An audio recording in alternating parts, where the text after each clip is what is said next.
నేను ఆత్మను.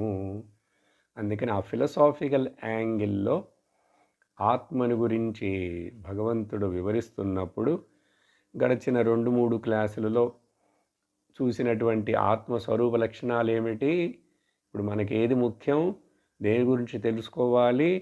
దేనిని ఏది నేనని తెలుసుకోవాలి? ఆత్మను నేనని తెలుసుకోవాలి. అందుకని ఏం చెప్పాం? అహం ఆత్మ, నేను ఆత్మను. నేను ఆత్మను.